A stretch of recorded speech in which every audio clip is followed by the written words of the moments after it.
பார்த்தோம். அப்புறம் தான் தெரியும், ஓ சைடில் கொஸ்டின் மார்க் ஏதோ போட்டிருக்காங்க, உண்மையாலுமே அப்படி சொல்லலையா, கொஸ்டின் மார்க்கை பார்க்காம கிளிக் பண்ணிட்டோம். இந்த அல்காரிதம் பார்த்தீங்கன்னா, நீங்கள் 40% ஒரு செய்தி யூடியூப்ல பார்த்தா தான் உங்களுக்கு மானிட்டைஸ் ஆகும். ஒரு யூடியூப்ல ஒரு கண்டென்ட் வருது, சகோதரர் அமர் போய் கத்தி சுத்துறாரு, ஏன்னா அவருக்குன்னு ஃபேவரட்டா சில செட் பண்ணி வச்சிருக்காரு, ஆதான் அங்கெல்லாம் இருக்காங்க. அங்கெல்லாம் போய் பேசினதுக்கு அப்புறம் சரி ஏதோ அமர் சொல்றாரே போய் பார்ப்போன்னு அதை கிளிக் பண்ணீங்கன்னா 40% பார்த்தா தான் ஆதானு காசு.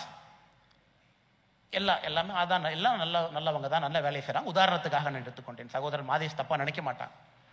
அப்ப எல்லோருக்குமே ஒரு பிரச்சனை என்ன பண்ண, நான் கொஞ்சம் ஃப்ரீயா லிபரலா நீ பேச ஆரம்பிக்கிறனால எனக்கு ஒரு பொறுப்புன்னு ஒரு கட்டுப்பாடு இருந்துச்சு.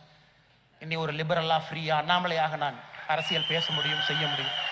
அது எப்பவுமே ஒரு அரசியல்வாதிக்கு அந்த அந்த அடிச்சு ஆட வேண்டிய அந்த பாக்ஸிங் கலை எப்பவுமே ஒரு அரசியல்வாதிக்கு தேவைப்படுதுங்க. அதனால கொஞ்சம் பேச்சு ஸ்டைலி நம்ம மாத்திரணும். நீ பக்குவமாக பேசுறதுக்கு நயினார் அண்ணன் இருக்கிறாங்க. அண்ணே கூட்டணியை பத்தி நீங்க ஒண்ணு சொன்னீங்க, அவங்க ஒண்ணு சொன்னாங்க. அண்ணே நயினார் அண்ணன் பேசுங்க, நமக்கு சிம்பிள் வழிதான். நயினார் அண்ணன் இருக்காங்க, அண்ணன் பேசுங்க. என்னங்க இனி நம்ம பாலை மட்டும் நாம் அடிச்சா போதும். இனி பவுன்சர்ஸ் டஃப் பால்ஸ் எல்லாம் நயினார் அண்ணன் பார்த்துப்பாரு. அவர் ஃபிளிக் அடிக்குவாரு, அவர் டிஃபெண்ட் பண்ணுவாரு, அவர் பிளே பண்ணா. இனி ஒன்லி 6 அடிக்கிறதா நம்ம வேலை.